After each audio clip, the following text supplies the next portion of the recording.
এবার অনুব্রত মণ্ডলের নিশানায় বোলপুরের আইসির অপসারণের দাবিতে সরব হয়েছেন অনুব্রত মণ্ডল। এখন কি কারণে অপসারণ চাইছেন বোলপুরের আইসির অনুব্রত মণ্ডল, কি তার অভিযোগ দেখুন।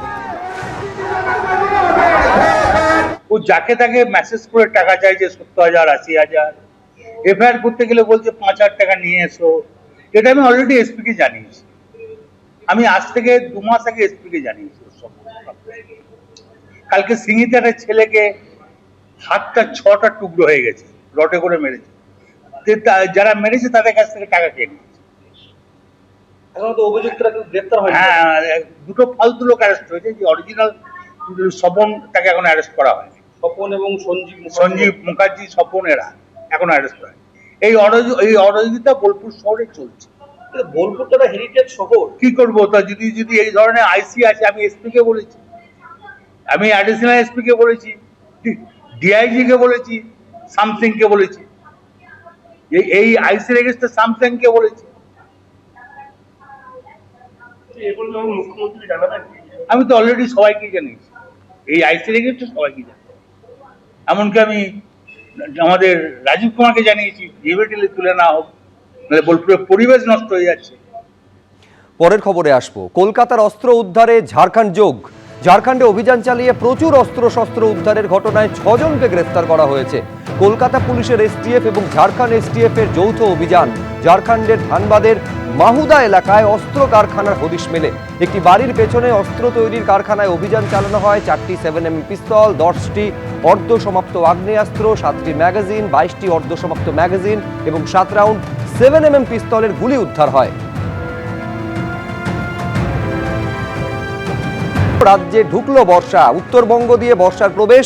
উত্তরবঙ্গে নির্ধারিত সময়ের আগেই বর্ষা ঢুকে পড়েছে।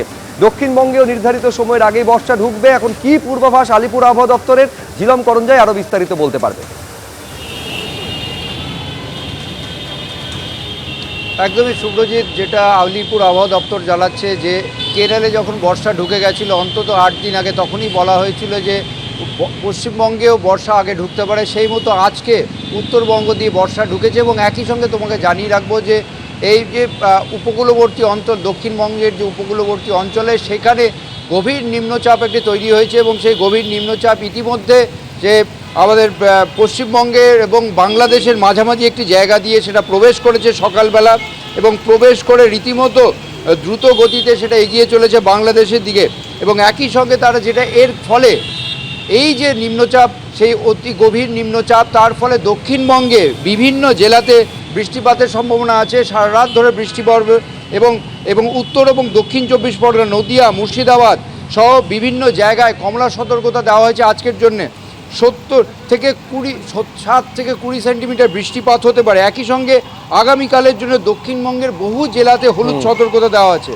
আর উত্তরবঙ্গে বৃষ্টিপাত, এই যে বর্ষা ঢুকে গেছে তার ফলেও উত্তরবঙ্গের বহু জেলাতে আগামীকাল কমলা সতর্কতা দেওয়া আছে এবং একই সঙ্গে আজকেও সারা রাত বৃষ্টিপাতের সম্ভাবনার কথা বলা আছে। বেশ, এইরকম সতর্কতা দেওয়া হয়েছে এবং খুব স্বাভাবিকভাবে সেই সতর্কতার জন্য প্রশাসনের তরফে সতর্কতামূলক প্রচারও চলছে মাইকে প্রচারের মাধ্যমে। আমি সেই ছবিটাও আপনাদের জন্য রাখবো।